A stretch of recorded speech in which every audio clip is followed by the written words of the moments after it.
신명기 18章15節まだ18節から20節までです。新明記18章15節先ですね。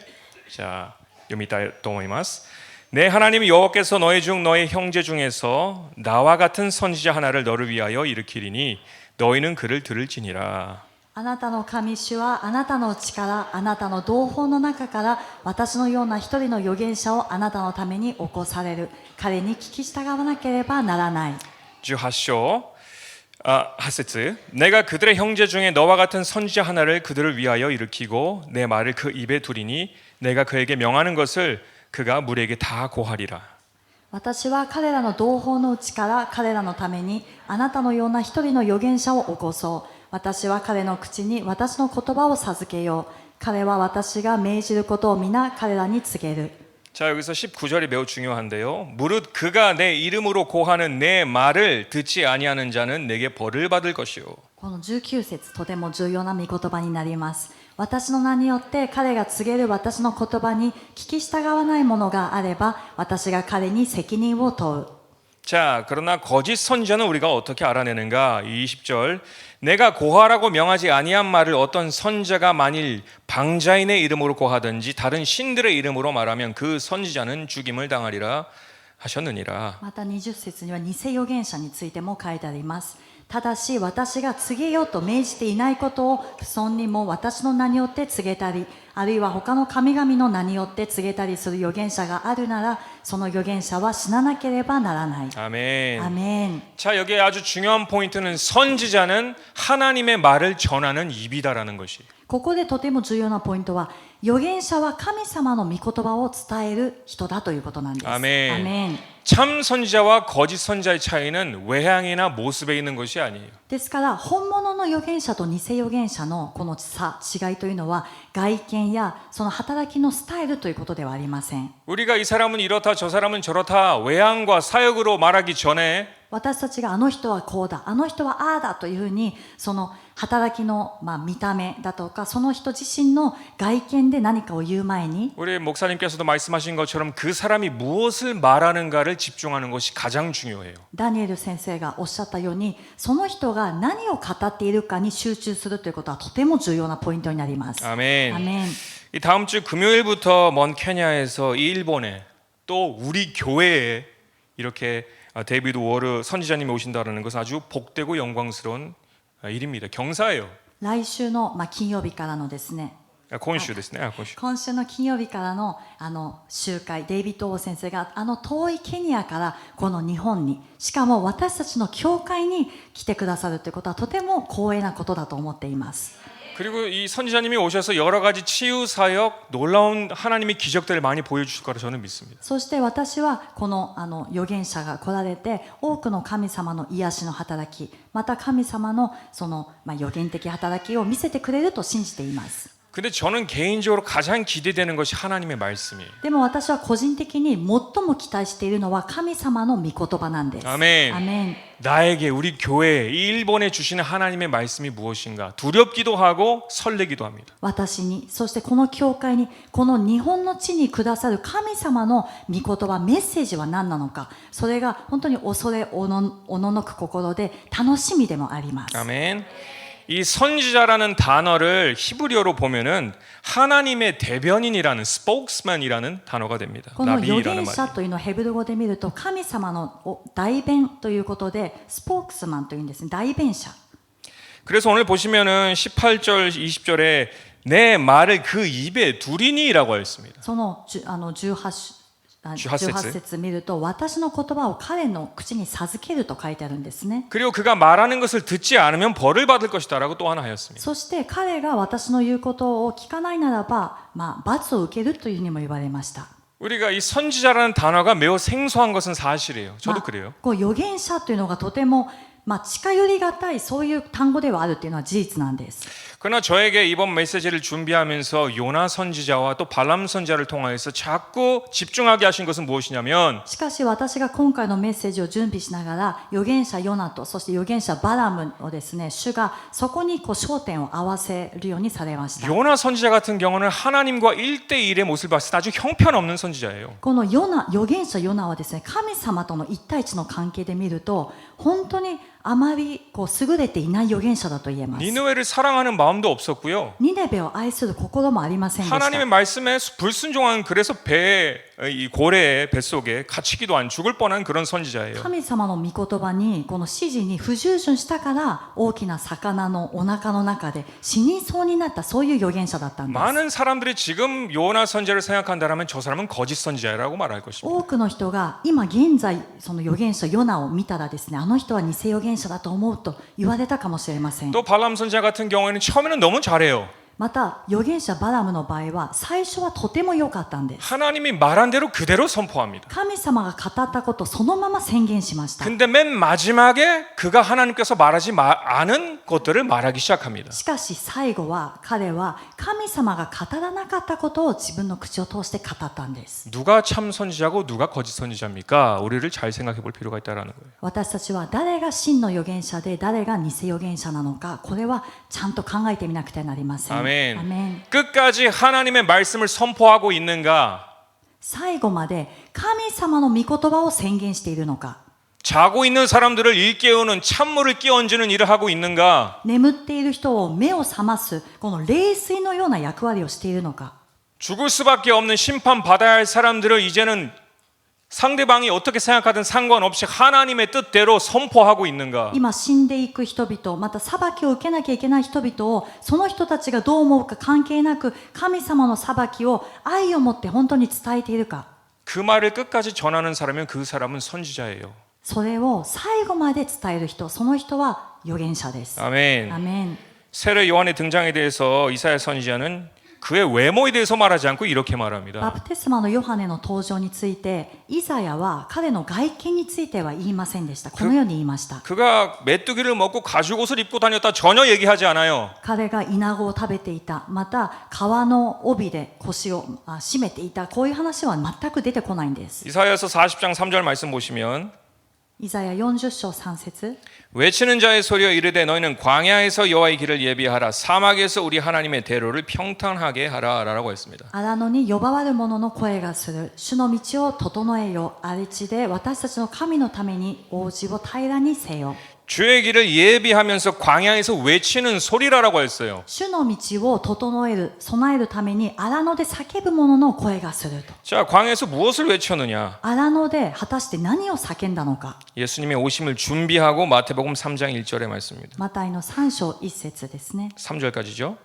1節から3節。 그때 세례 요한이 이르러 유대 광야에서 전파하여 말하되 その頃バプテスマのヨハネが現れ、ユダヤの荒野で教えを述べていった。 회개하라 천국이 가까이 왔느니라 하였으니 悔い改めなさい、天の御国が近づいたから。 3절 그는 선지자 이사야를 통하여 말씀하신 자라 일컫으되 광야에서 외치는 자의 소리가 있어 이르되 너희는 주의 길을 준비하라 그가 오실 길을 곧게 하라 하였느니라. この人は預言者イザヤによって荒野で叫ぶ者の声がする、主の道を用意し主の通られる道をまっすぐにせよと言われたその人である。 아멘. アメン。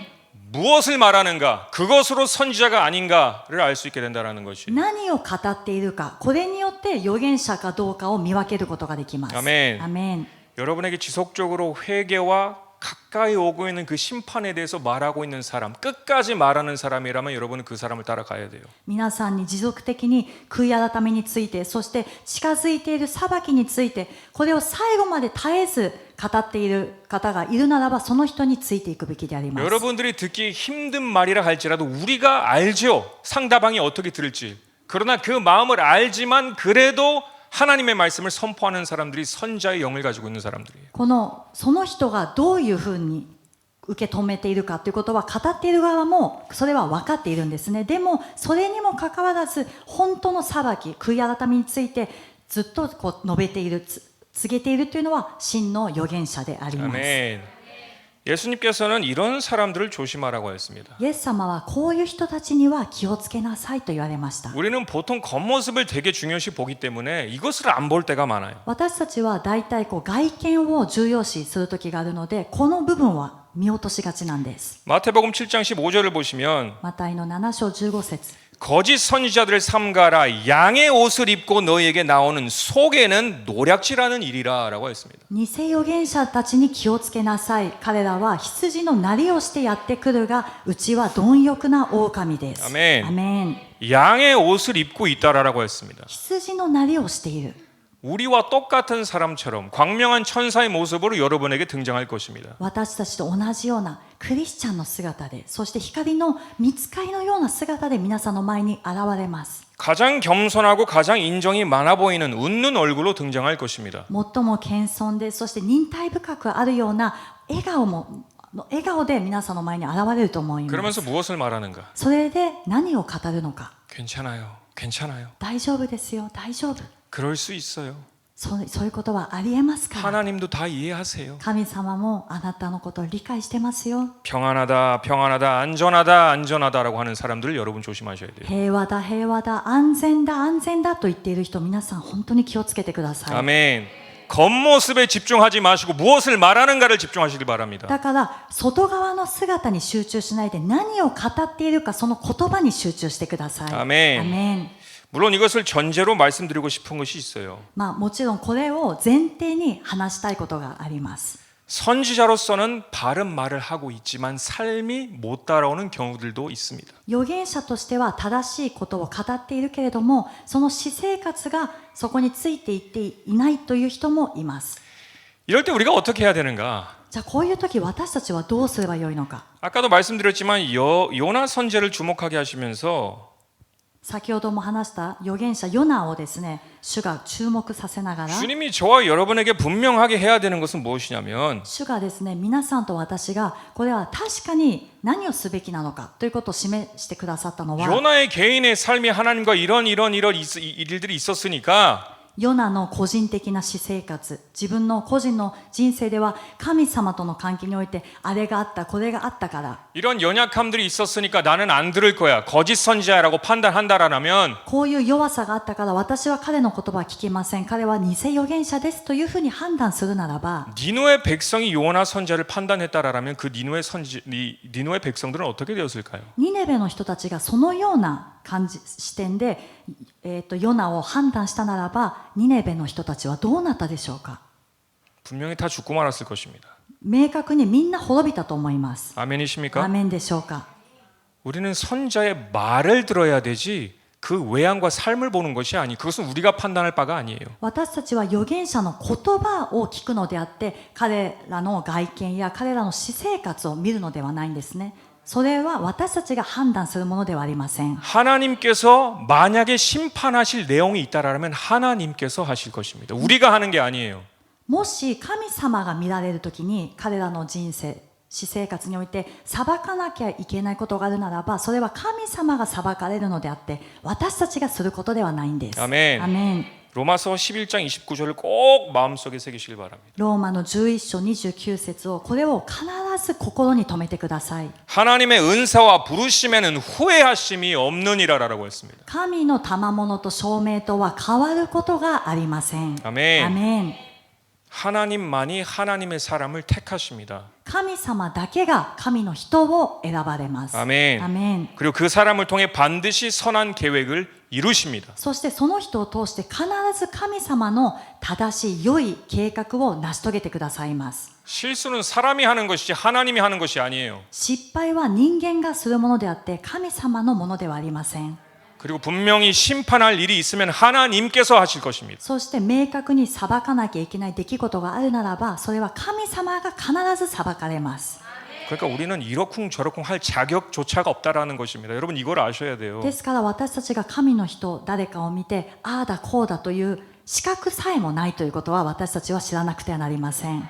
우리는 늘 다윗과 같은 태도로 하나님께 나아가길 바랍니다. 私たちは常にダビデのような心、態度で神様の御前に出ていきたいと思います。 사무엘상 26장 9절 말씀이죠. 第一サムエル26章9節 그 사울이 다윗을 죽이려고 수없이 해요. 악한 리더예요. サウルはダビデを何度も何度も殺そうと殺すまでついてくる悪い指導者だったんです。 근데 그 다윗은 어떻게 행동하는가를 우리가 꼭 보길 し 바랍니다. かしこのダビデがどのような態度を示すのかを見たいと思います。 다윗이 아비새에게 이르되 죽이지 말라 누구든지 손을 들어 여호와의 기름 부음 받은 자를 치면 죄가 없겠느냐 하고 しかしダビデはアビシャイに言った。殺してはならない。主に油注がれた方に手を下して誰が無罪でおられよう。 아멘. アメン。 여러분 존비와 목사님의 순종이라는 책 일본어로도 번역이 돼서 어플리케이션에 올라와 있습니다. 꼭 보세요. 皆さんジョン・ビビア先生の従順という本が日本語でもアップロードされているのでメッセンジャー X に入ってもうぜひ必ず読んでみてください。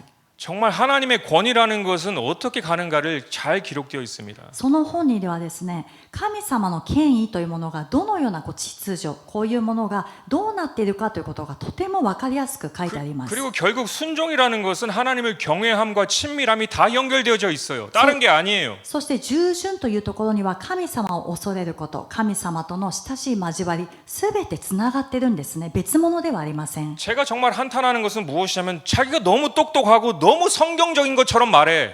私がたまにこう見ていてびっくりするのは自分がとても賢い人のように、そして聖書的かのように話している人が 아, い 이 ます。 사람은 이렇고 저 사람은 저래. あの人はああだよね、この人はこうだよねと。 근데 그 사람을 세우신 하나님은 전혀 생각하지 않아. でもその人を立てられた神様のことは全く見えていない。 하나님을 경외함이 있습니까 거기에? そこに果たして神様を恐れる心があるでしょうか。 하나님과의 친밀함이 있습니까 거기에? そこに神様との親しみ、交わりというのはあるでしょうか。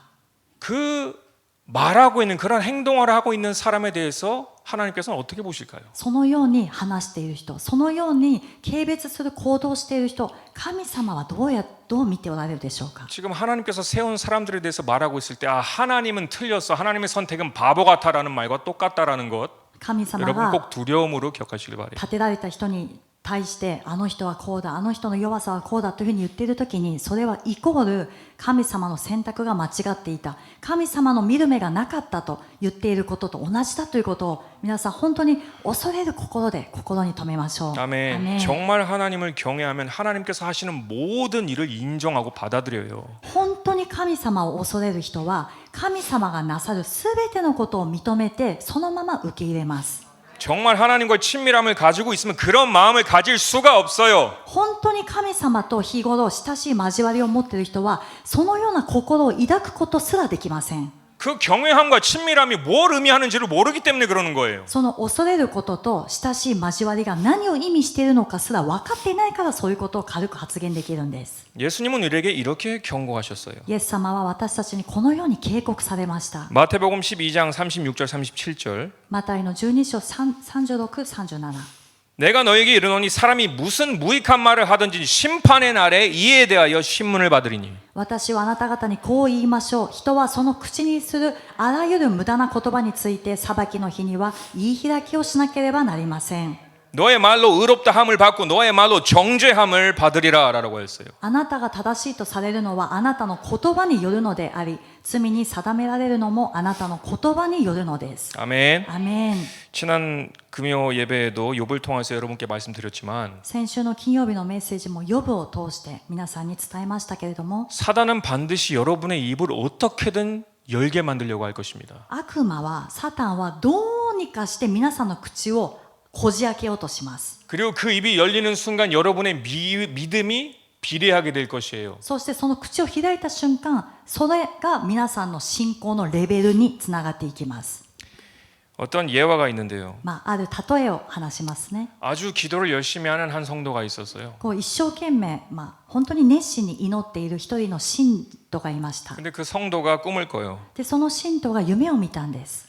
이 목사님이 강단에서 열심히 이 준비를 하고 막 성령 충만한 그런 모습입니다. それはですね、牧師先生がもう一生懸命メッセージの準備をして、そして精霊10万になっている、そういう姿だったん 그리고 で 모든 す。 사람들이 기다리고 있어요. 청중들이 그 메시지를 기다리고 있어요. その回収は牧師先生の口から語られるメッセージをみんな待っていました。 근데 어떤 어두움이 딱 사단이 오면서 그 목사님의 어떤 부분을 공격하냐면 でも暗闇の勢力、サタンが暗いのが近づいてきて、牧師先生のどの部分を攻撃したかというと、 그 입술을 막 열려고 안간힘을 씁니다. その唇をこじ開けようとしていたんです。 그래서 그 안에 있는 좋은 것들을 다 빼내가려고 합니다. 엑기스들을, 생명을. その中にある命のエキス、良いものすべてを奪い取っていこうとしていたんです。 근데 다행인 것은 이 목사님께서 입을 열지 않아요. でも感謝なことは、この牧師先生はそれでも口を閉ざしていたんですね。 그때 하늘 문이 열리면서 하나님의 놀라우신 기름 부심이 확 하고 부러지게 됩니다. その時天の門が開いて、神様の驚くべき油注ぎが先生の上に注がれました。 이 성도가 목사님한테 전달을 합니다. 이런 꿈을 봤습니다. この信徒が牧師先生のところに行って、こういう夢を見ましたと言ったんです。 이 목사님이 그것을 기억하고 있었죠. で先生もそれを覚えていて、 이제 주일날 아침이 됐는데 메시지를 전해야 되는데 日曜日の朝になった。そしてメッセージを伝えなきゃいけない。 여러 가지 일들이 막 터지는 거예요. でもその直前にいろんな問題がもう発生していったんで 막 す。 입에서 막 말을 하고 싶은 내가 있는 거죠. 막 口から何か 불평불만하고 も不平不満つぶやきが言いたいという状況です。 근데 그 이야기를 생각하고서 말을 하지 않아요. でもその夢の話を思い出して、それでも口を閉ざしていました。 그리고 강단에 서는 순간 자기가 경험했던 최고의 기름 부으심을 그날 경험했다라고 합니다. そして講談に立って御言葉を語るときに、その時にその自身が今まで経験したことのない最高の油注ぎの中で御言葉を伝えたというふうにおっしゃっていました。 아멘. アメン。 우리의 믿음의 수준은 우리의 입술에 비례되게 된다라는 거 여러분 기억하시길 바랍니다. 私たちの信仰のレベルは私たちの唇と比例するということを皆さん必ず覚えてください。 아멘. アメン。 다들 내가 믿음 하기 전에 입에 제갈이나 먼저 부시길 바랍니다. もうみんなですね、信仰信仰というふうに言う前に口を気をつけていただきたいと思います。 아멘. ね、 자, 다음은 선지자의 말에 대해서 나눴으니까 여러분에게 좀 일이 궁금하실 내용에 대해서 좀 말씀드릴게요. 先ほどは預言者の言葉について今分かち合ったので、皆さんが気になっているんじゃないかなということについてお話ししたいと思います。 자, 메신저로서 선지자나 목사님이나 교사나 같은 내용을 전하는데 선지자는 그럼 뭐가 다른가요? このメッセンジャーとして預言者、そして牧師先生、また教師、リーダーたち、みんなメッセージを伝えているのに、じゃあ預言者は何が違うのか。 목사님도 교사들도 그러니까 회개해야 되고 죄에서 이제 나와야 되고 심판이 올 것이고 똑같은 메시지를 전하는데 그럼 뭐가 다르냐 선지자는. 牧師先生もまたリーダーたちも悔い改めなさいと、もう裁きが近づいているということを伝えているのに、じゃあそしたら預言者と牧師先生、こういう教師、何が違うのか。 우리가 알아야 되는 것은 메신저는 똑같이 하나님의 입이 되어서 경고를 하고 회개를 말하고 심판에 대해서 이야기를 합니다. 똑같아요. 위아래가 없어요. これを知らなきゃいけないのは、メッセンジャーは同じように神様の言葉が授けられて、神様の口になってこれを語って、そして警告し、裁きについて伝える。これは変わりがないので、上も下もありません。 뭐가 다르냐면 타이밍의 차이가 있어요. 타이밍. 何が違うかというと、タイミングの違いと言えます。 제가 한국 출장 가서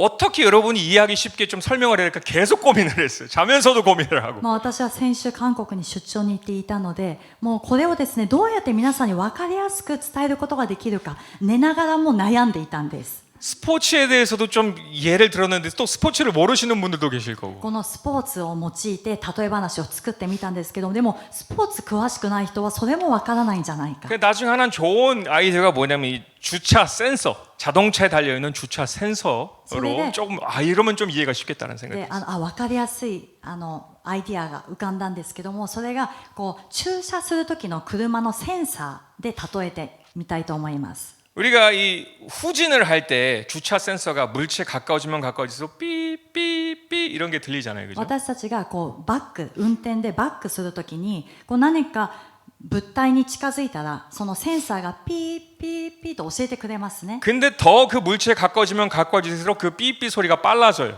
でも物体にさらに近づけば近づくほど、そのピーピーという音が速くなっていきます。 삐삐삐 하다가 삐삐삐삐 가죠. もうピーピーという音からピーピーピーピーになっていくんですね。 근데 정말 이제 부딪히기 일보 직전일 때는 삐예요. でも本当にもう接触事故になるんじゃないかという時にはもうピーっていう音になります。 이 원리를 가지고 우리가 생각해 보려 원하는 것은 이건데 この原理を持って皆さんとですね分かりやすく考えてみたいのがあるんです。 우리 교회 목사님들과 교사들은 장차 일어날 심판에 대해서 우리의 일상생활 속에서 여러분에게 전합니다. 皆さんの教会の牧師先生またリーダー指導者たちは日常生活の中で必ず起こってくる裁きについて皆さんにいつもお伝えしています。 삐삐삐 죄를 졌으면 회개해야 됩니다. それはピーピーピー罪を犯したら悔い改めなきゃいけませんよと。 심판이 오기 전에 깨어 준비해야 됩니다. 裁きが来る前に目を覚まして備えましょうと。 거룩함을 추구해야 됩니다. 清さを追求しなければなりません。 선한 믿음의 싸움을 싸워야 こ 됩니다. の信仰の戦いを正しく戦いましょう。 입에 재갈을 물어야 됩니다. そして口には気をつけましょうと。 이렇게 일상생활 속에서 여러분에게 경고의 하나님의 메시지를 전달하는 것이 우리의 일이라면 このように日常生活の中で皆さんに警告の神様のメッセージを伝えるのが牧師またその教会の私たちの仕事であるならば、 선지자의 그 등장 자체가 어떤 메시지가 있냐면 預言者が登場するという預言者自体がどういうメッセージになっているかというと、 한 사람일 수도 있고 한 공동체일 수도 있고 한 나라일 수도 있고 또 지구촌적일 수도 있는데 それはその対象というのはある個人かもしれない、ある教会かもしれない、またある国かもしれないし、もう地球全体かもしれません。 정말 가까운 임박한 심판을 그 등장이 나타내는 것이에요. それは預言者という方自体がもうピーという本当に差し迫ったこの裁きの警告を知らせるのが預言者の役割なんです。 아멘. アメン。 이래서 같은 하나님의 입에 메신저 일을 하지만 타이밍이 다르다라는 だか 것이에요. らこのように同じ神様の口となるメッセンジャーっていうのは同じなんですけれども、タイミングが違うということなんです。 아멘. アメン。 이 세례 요한도 등장과 함께 그냥 경고만을 하는 것이 아니라 그 선지자적인 타이밍을 말합니다. バプテスマのヨハネもただ警告だけではなくてその警告とともにタイミングについても触れます。 아까 보셨던 마태복음 3장 2절에 중요한 단어가 가까이 왔느니라라는 말이에요. このマタイの3章2節重要な単語は近づいたからということです。 아멘. アメン。 정말 가까이 왔다라는 그 타이밍을 선전포고하는 것입니다. 本当に近づいてるよ、近くなってるよということをこれを宣告しに来るんです。 예수님의 임박한 오심을 이렇게 가까이 있다라고 예언할 때에 바로 13절에 예수님이 등장을 해요. このようにイエス様が来るのが近づいたよというその予言をしてすぐ13節にイエス様が登場されるんですね。 자, 읽을게요. 이때에 예수께서 갈릴리로부터 요단강에 이르러 요한에게 세례를 받으러 하시니라고 했습니다. さてイエスはヨハネからバプテスマを受けるためにガリラヤからヨルダンにお付けになりヨハネのところに来られた。 아멘. 아멘. 선지자의 등장은 마지막 순간의 타이밍을 의미합니다. 預言者の登場は最後の時のタイミングを意味しています。 아멘. アメン。 저는 성경적으로 우리 데이비드 우어르 선지자님을 볼 때에 私は聖書的にですねこのデイビッド・オー先生を見たときに、 뭐 여러 가지 이야기가 있지만 제가 보는 건 뭐냐면 선지자의 등장이에요. いろんな話は一旦置いといて私が今見たいのは預言者の登場というところにフォーカスしたいと思います。 선지자가 등장할 때에 반드시 사건이 일어난다라는 걸 우리는 알 수 있어요. 가장 최근이 무엇이냐? 預言者が登場するときには何か出来事は必ず起こるということを私たちは今まで見てきて分かると思うんですけども、一番最近の出来事で言うならば 2025년 5월 1일에 베네수엘라에 갔습니다. そのオー先生が2025年5月1日にベネズエラに行きました。 그리고 여러분 잘 아시는 것처럼 베네수엘라에 어떤 일이 일어났나요? それから皆さんよく知っているようにベネズエラに何か起きましたね。 선지자의 등장은 임박한 심판을 의미합니다. 그래서 저는 성경적으로 본다라는 거예요. 선지자로. この聖書的に私が今見ているというふうにさっきから言っていることは預言者の登場は差し迫った裁きを意味するんです。だからさっきからそれを伝えています。 아멘. アメン。 마두로 전 대통령이 이제는 포로가 된 그 사건이잖아요. 마- 나라가 마도- 변하게 된 사건이에요. 大統領が捕まったという、もう国が変わるという大きな出来事がありました。 아멘. アメン。 자, 요나 선지자를 보시길 바라는데 왜 요나 선지자가 선지자인가? 預言者ヨナを見たいんですけども、なぜ預言者ヨナが預言者なのか。 요나 3장 1절에서 4절 말씀 보시면 ヨナ3章1節から4節を見ると、 여호와의 말씀이 두 번째로 요나에게 임하니라 이르시되 再びヨナに次のような主の言葉があった。 일어나 저 큰 성읍 느느웨로 가서 내가 너에게 명한 바를 그들에게 선포하라 하신지라. 立ってあの大きな町ニネベに行き、私があなたに告げる言葉を伝えよ。 내가 너에게 명한 바를 요나에게 다 이제 전달을 했어요. そして 하나님이. 神様がヨナにですね、すべてを授けました、伝えました。 자, 3절 요나가 여호와의 말씀대로 일어나서 니누에로 가니라. 니누에는 사흘 동안 걸을 만큼 하나님 앞에 큰 성읍이더라. ヨナは主の言葉の通りに立ってニネベに行った。ニネベは雪巡るのに3日かかるほどの非常に大きな町であった。 아멘. アメン。 4절 보시면요.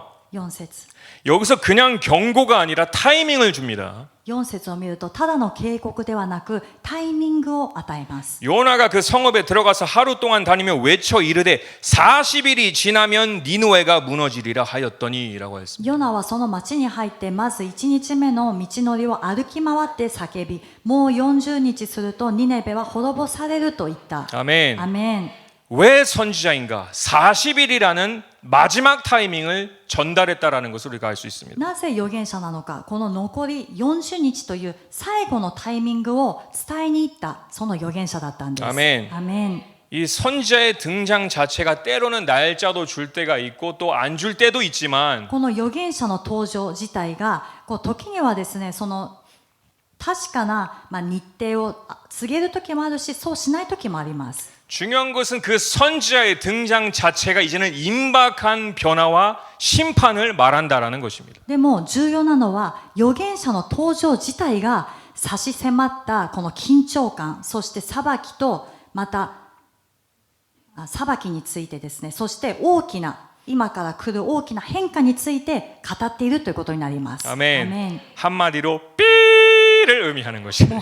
一言で言うならば預言者はピーということなんですね。 정말 사고 나기 일보 직전이다라는 거예요, 지금. 本当にもう事故になる直前だと言えます。 아모스 3장 6절 또 7절 보시면요. アモス3章6節7節 성읍에서 나팔이 울리는데 백성이 어찌 두려워하지 아니하겠으며 여호와의 행하심이 없는데 재앙이 어찌 성읍에 임하겠느냐. 町で角笛が鳴ったら民は驚かないだろうか。町に災いが起こればそれは主が下されるのではないだろうか。 주 여호와께서는 자기의 비밀을 그 종 선지자들에게 보이지 아니하시고는 결코 행하심이 없으시리라. 誠に神である主はその計りごとをご自分のしもべ預言者たちに示さないでは何事もなさらない。 아멘. アメン。 분명 어떤 선자는 날짜가 주어지고 분명 어떤 선자는 날짜가 주어지지 않지만 중요한 것은 그 선자의 등장 자체가 このある預言者にはその日にちが与えられて、そしてある預言者には与えられない。しかし重要なのはこの預言者の登場自体が 임박한 심판을 상징하고 있다라는 그 등장 자체가 この登場自体が差し迫った裁きを象徴しているということなんです。 아멘. 그리고 우리에게 회개를 촉구할 것입니다. そして私たち 정신 に 차려야 되라고. 目を覚ましなさい、悔い改めなさいということを求めると思います。 아멘. 제가 성경을 쭉 묵상하면서 이런 이 흥미로운 기록도 있더라고요. 私が聖書を黙想しながら興味深い記録もあったんですね。 시간이 너무 빨리 가네요. 時間経つのがすごい早いです。 사도행전 17장 31절 말씀이에요. 使徒の 17장 31절. 17章の31節 이는 정하신 사람으로 예수님으로 하여금 천하를 공의로 심판할 날을 작정하시고 이에 그를 죽은 자 가운데서 다시 살리신 것으로 모든 사람에게 믿을 만한 증거를 주셨음이니라 하니라. なぜなら神はお立てになった一人の人により義をもってこの世界を裁くため日を決めておられるからです。そしてその方を死者の中からよみがえらせることによってこのことの確証をすべての人にお与えになったのです。 아멘. アメン。 저는 영어로 보면 너무 심플하게 잘 이해가 되는데 뭐냐면 英語だとすごくシンプルに書いてあるんです。 He hath appointed a day라고 했습니다. それはもう日にちを定められた。 하나님께서는 이미 심판의 날을 정하셨다라는 것입니다. それどういう意味か 과거형이에요. この過去形で神様はすでに裁きの日を定められたということになります。 되돌려 보자면 하나님께서 이미 정하신 심판의 날이 근접할 때에 반드시 선지자들을 보내실 것입니다. この話をもとに考えると、この差し迫った裁き、本当に時間がもう緊迫でもう時間がないという時に神様は必ず預言者を使わされます。 물론 저도 그 날은 아무도 모른다라고 믿습니다. もちろん私もその日がいつであるかというのは誰も知らないと思っています。 신지때입니다. 信じています。 마태복음 24장 36절. マタイの24章36節。 그러나 그 날과 그때는 아무도 모르나니 하늘의 천사들도 아들도 모르고 오직 아버지만 아시느니라 라고 했어요. ただしその日その時がいつであるかは誰も知りません。天の御使いたちも子も知りません。ただ父だけが知っておられます。 근데 제가 항상 말씀드리는 건 뭐냐면 성경을 문맥으로 봐야 됩니다. 그것만 보지 마세요. 私がいつも皆さんに伝えたいのは聖書はそこだけじゃなくて文脈を通して見てほしいと思っているんです。 37절에서 39절까지 읽으면 37から39までを読むと 큰 선지자적인 상징을 여기서도 언급을 하세요. 예수님도. イエス様がここでもこの預言者について言及されるんですね。 37절 노아의 때와 같이 인자의 임함도 그러하리라. 人の子が来るのはちょうどノアの日のようだからです。 노아가 선지자적인 상징이에요. ノアはこの預言者的な、それを象徴していると言えます。 홍수 전에 노아가 방주에 들어가던 날까지 사람들이 먹고 마시며 장가들고 시집가고 있으면서 洪水前の日々はノアが箱舟に入るその日まで人々は飲んだり食べたりめとったり嫁いだりしていました。 노아는 열심히 방주를 만들고 다들 보고 있어요. 왜 산 위에 방주를 만들고 있는가? ノアが一生懸命箱舟を作っている時、人々はみんな見ていたんですね。なんで箱舟作ってるのかなと。 분명 산 위에 방주를 만든다라는 것은 홍수가 온다라는 건데 그걸 믿지 않죠. 山の上に箱舟を作るということは洪水が来るということなのにこれを全く信じません。 75년에서 100년까지의 시간이 걸렸다라고 하는데 성서학자들은 もう75年また100年という月日、もうこの流れたと言っていますけれども、 그 시간 동안 그 선지자적인 상징을 보고 있으면서도 아무것도 안 했다라는 거예요. そ 문제가. んなに長い時間そのノアが箱舟を作っているこの予言的な象徴を目の当たりにしながらも人々は何もしなかったんです。 39절 홍수가 나서 그들을 다 멸하기까지 깨달지 못하였으니 인자의 임함도 이와 같으리라라고 했습니다. そして洪水が来てすべてのものをさらってしまうまで彼らは分からなかったのです。人の子が来るのもその通りです。 아멘. アメン。 천사도 아들도 아무도 모른다라고 하셨지만 선지자적인 사역을 하는 사람들은 반드시 등장한다라는 것을 예수님도 말하고 있는 것입니다. 御使いも子も誰も知らないと書いてありますけども、この予言的な警告の役割をする人は必ず登場するということは聖書にも言及されています。 아멘. アメン。 이 선지자들의 등장과 그 역할이 이제 좀 이해가 되실 こ 거예요. の預言者の登場と役割、皆さん少しは理解できたでしょうか。アメン。 아멘. 근데 그분들 중에는 여러분들 머리가 되게 좋으신 걸 저는 알아요. 中にはですね、皆さんとても賢いということを私は知っています。 우리 교회 성도들은 특별히 머리가 좋으니까. 私たちの教会の信徒たちは特に賢いから。 그러면 좀 잔머리를 굴리게 되죠. そしたら賢かったらちょっと悪知恵を働かせて、 아, 그럼 세계적인 선지자들이 오면 그때 회개하면 되겠구만. じゃあ世界的な預言者が来たらその時悔い改めればいいんじゃないか。 제가 여러분의 한 가지만 말씀드리고 싶은 것은 私が皆さんに一つだけお伝えしたいことは、 여기 계신 모든 사람의 종말이 똑같은 날이 아니에요. ここにおられる皆さんみんなの終わりが同じではありません。 예수님께서 오셔서 우리가 다 그날에 같은 예수님의 재림을 볼 수 있는 사람 또한 있겠지만 イエス様が再臨されてその時に本当にイエス様の再臨を見ることができる人もこの中にはいると思いますけれども、 그 재림의 전날이 될 수 있고 그 전년이 될 수 있고 각자의 종말은 다 달라요. その各自の終わりというのはその再臨の前日かもしれないしその前かもしれないし、各自その人生の終わり、命の終わりというのは違うんですね。 만에 하나 내가 내일 하나님께 불림받는다라면 여러분의 선지자는 누구입니까? もし私たちが明日主に呼ばれていくことになったら皆さんにとっての預言者は誰ですか？ 여러분 앞에서 하나님의 메시지를 전한 사람이 여러분의 선지자가 되는 것이에요. 皆さんの前で皆さんに神様のメッセージを伝えた人が皆さんにとっての預言者になります。 아멘. アメン。 그러니까 우리는 매일 회개하고 깨어 있어야 됩니다. だから私たちは毎日悔い改めて目を覚ましていなくてはなりません。 매일 죄에서 늘 육신과 싸워서 더 예수 그리스도의 형상이 나타나도록 우리는 달려가야 됩니다. 毎日私たちは罪と戦ってこの肉を殺してイエス様の似姿になっていくように私たちは戦っていかなくてはならないんです。 그런 우리 생명수교회 또 그 성도님들의 가족들이 다 예수님의 방주 속에 구원의 방주에 들어가시기를 축복합니다. そのようにリビングウォーターチャーチの信徒の皆さんとその家族とがですね、イエス様の箱舟の中に入れるように本当に主の皆で祝福いたします。 아멘. アメン。 제가 아직도 전할 게 너무 많은데 まだまだ伝えたいことが山ほどあるんですね。 아니야.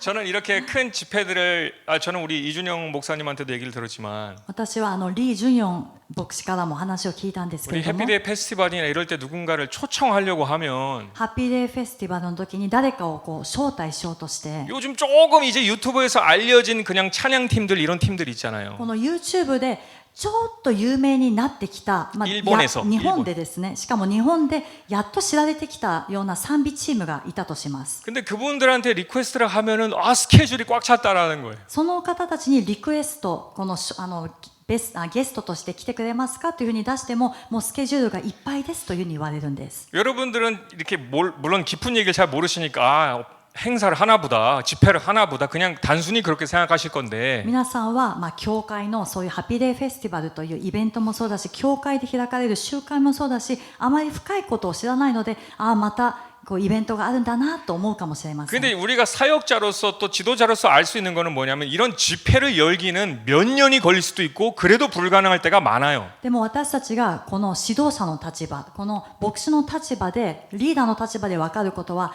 こういう集会一つ開くのは何年先になるかもしれないし、もうそれは叶わないかもしれません。 저도 개인적으로 미션이 있는데 존 비비언 목사님을 꼭 초대하는 게 저의 미션인데 私も個人的なミッションがあるんですね。ジョン・ビビア先生を必ずここに招待したいというのがミッションであります。 거기서 같이 일해도 어려워요. 쉽지가 않아요. 스케줄이 꽉 차 있으니까. もうそこで一緒に働いていたとしても会うことができないスケジュールがいっぱいなんです。 자, 그런데 하나님께서 이 세계적인 하나님의 사람들을 지속적으로 일방적으로 보내주신다라는 것을 우리가 계획하지도 않았는데 しかしここ数年を見ても神の人、世界的に有名な神の人を神様が一方的に私たちの教会に送ってくださるというのは本当に考えられないんです。 이것은 아멘. 우리가 얼마나 감사하고 기쁨으로 받아들여야 되는가를 여러분 꼭 한번 생각해 보시길 바래요. これを私たちがどれくらい感謝して、そして喜ばしいことであるというふうに受け取らなきゃいけないのか、これはもう一度考えてみる必要があります。 왜냐하면 우리는 분명한 사명이 있다라는 걸 저는 계속 마음속으로 느껴요. 私 우리 は 교회가 사명이 있다라는 거. 心の中でずっと感じていることがあるんですね。私たちの教会は使命があるということは本当に強く感じています。 우리가 브라더 박혁 전우자님 때도 그랬지만 ブラザー100の時もそうでした。 이 동경에 매달 한 번씩 갔었잖아요. 집회가 연합 준비하는 그런 모임이 있었어요. そのブラザー100の集会が開かれる前に集まってですね、毎月集まってこの準備をするという会が開かれたんですね。 근데 우리가 같이 기도할 때마다 저에게 주셨던 게 뭐냐면 そして私もそ 우리 こに 교회를 상징하는 参加 제 して 개인적인 게 아니라 こう祈るたびに主が私に与えてくださったものが何かというと、それは私個人に与えられたものではなくて、私たちの教会を象徴して与えられたものでした。 성경의 장면인데 예수님께서 이제 예루살렘으로 입성하시려는 그 상황 속에 それはどういう場面だったかというと、聖書の場面でイエス様がエルサレムに今入っていかれようとしている時です。 예수님께서 제자들에게 어디 가서 새끼 나귀를 가지고 와라. イエス様が弟子たちにどこどこに行って子ロバを連れてきなさい。 그리고 왜 가져가냐고 물어보면은 주가 쓰시겠다 하라라는 그 말이 そ 있어요. れでなんで連れていくんですかって言われたら、主がお入り用なのですというふうに伝えなさい。 그 말이 전달됐을 때 무조건적으로 그냥 내어줘요. その言葉が主がお入り用なのですと言った瞬間、もう何も考えずにそれはなんでとかなく出してあげるんですね。 그리고 그 나귀 새끼를 타시고 입성을 하십니다. イエス様は子馬に乗ってエルサレムに入られます。 저는 믿기로 하나님께서 우리를 바라보실 때 주가 쓰시겠다 하라라는 그 명령이 떨어질 때 100% 순종할 수 있는 교회로서 우리를 바라보신다 저는 믿어요. 私は主が私たちを必要としているときに、私たちが何も疑問を持たずにただ従順して主がお入り用なのですという言葉が落ちた瞬間、すべて従順してついていく教会になることを主が求めておられるというのを感じるんです。 아무것도 이해가 되지 않고 왜 주가 쓰시겠다라고 했는지 그 이해를 하려고 하지 않고 단순히 떨어지면 하는 거예요. なんで使うんですかとか、なんでこれがあるんで、どうやってやるんですか、何のためにという疑問一つなく、主がお入り用なのですという言葉が落ちた瞬間、はい、わかりましたと従順することなんですね。 아멘. アメン。 그리고 나귀 새끼는 또 의미가 있어요. 예수님을 상징해요. 나귀 새끼가. 子馬はイエス様を象徴しています。 스가랴서 9장 9절을 보시면요. ゼカリヤ9章9節。 시온에 따라 크게 기뻐할지어다 예루살렘에 따라 즐거이 부를지어다 보라 너의 왕이 내게 임하나니 그는 공의로우며 구원을 베풀며 겸손하여서 나귀를 타나니 나귀의 작은 것 곧 나귀 새끼니라 라고 했습니다. シオンの娘よ大いに喜べ、エルサレムの娘よ喜び叫べ、見よあなたの王があなたのところに来られる。この方は正しい方で救いを賜り、柔和でロバに乗られる。それもメロバの子の子ロバに。ここで柔和と書いてあるんですけども、言語を見ると謙遜でというふうに書いてあります。 lowly하고 humble 그런 것으로 예수님이 말씀하십니다. イエス様は謙遜だということです。 예수님을 나타내기 위해서는 나귀 새끼를 반드시 타셔야 됩니다. 그 나귀 새끼가 예수님을 상징하기 때문에. イエス様を表すためには子馬に乗らなきゃいけないんですね。その子馬がイエス様を象徴しているからであります。 아멘. アメン。 이런 우리의 부르심이 무엇이냐면은 주가 쓰시겠다라고 명령이 될 때 100% 순종과 私たちへの証明、召しというのは、主がお入り用なのですというふうに言われた時の 100% の従順と、 또 우리에게는 겸손이라는 더 우리에게는 남은 숙제들이 또한 있겠죠. また大きな残された課題ですね。謙遜というものがあります。 우리가 이 일을 할 수 있을 때에 예수님은 일본으로 입성하실 수 있습니다. 私たちがこの子馬の役割をすることができるときに、イエス様は日本に入ることができます。 아멘. アメン。 저는 지난 이 박혁 전도자님 때 동경에 있는 교회들 가봤는데 막 입이 쩍 벌어지더라고. 교회가 너무 커. 私はブラザー 멋있어. ヒョクの集会で使ったそういう教会にですね行ってみたときに、大きな教会を見て、わあ日本にも大きい教会があるんだとびっくりしました。 한국에는 큰 교회 많이 봤지만 일본에도 이런 교회들이 있구나. 韓国では大きい教会たくさん見てきましたけども、日本にもこういう大きい教会あるんだ。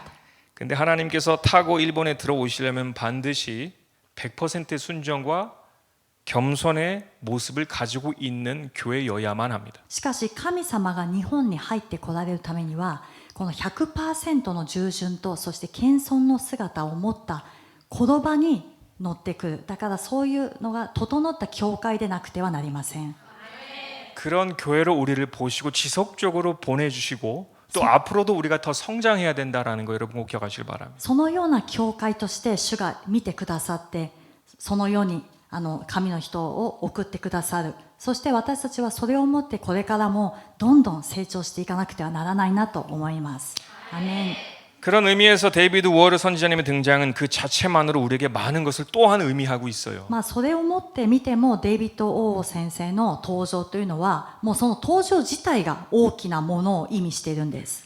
나의 개인적인 삶이 준비되어져 있어야 되고 그 심판의 날에 それは私たちの個人の人生生活もその裁きの日までに整えられていなくてはなりません。 아멘. アメン。 그리고 그리스도를 모시는 그런 새끼 나귀가 또한 되어야 합니다. そしてイエス様を迎え入れるそのような子馬にならなくてはなりません。 갈 길은 멀지만 もう行く道がまだ遠いですね。 그러나 감당할 수 있으니까 하나님께서는 우리를 오랫동안 보시고 보내주신다라는 것을 기억하고 감사드리면서 しかし主は私たちがそれを担うことができると思っておられるから、長い期間私たちを見られて私たちにこのように任せてくださっていると信じています。이 얼마 남지 않은 이 시대에 가장 중요한 것, 가장 가치 있는 것이 무엇인가 한번 꼭 깊이 생각해 보시길 皆 바랍니다. さんこの本当にあまり残っていない人生をですね、何が最も価値のあるものなのかということをもう一度考えてみたいと思います。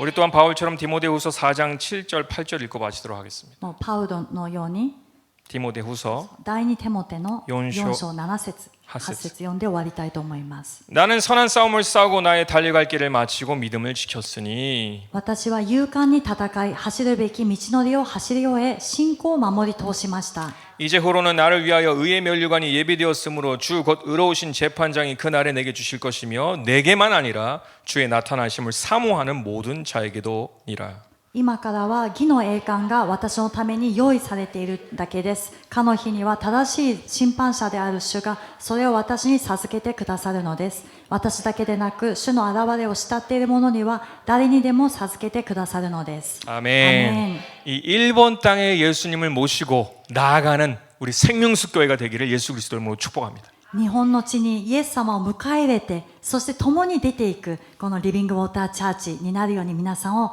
祝福します。 아멘. アメン。 그러면 우리 먼저 서로 사랑해야 돼요. 이것도 내가 あ 뺐는데 の本当はですね、 시간이 時 없어서. 間を短縮しようと思って大事な部分を抜かしたんですけども、そのためにはまずこの中で互いに愛し合わなくてはなりません。 이 안에서 서로 사랑하고 섬겨야지 거기서부터 예수님이 임하시는 거예요. 두세 사람이 모인 곳에 예수님께서 임하신다 この 그랬잖아요. 中で私たちが互いに愛し合うときにそこにイエス様が来てくださるんですね。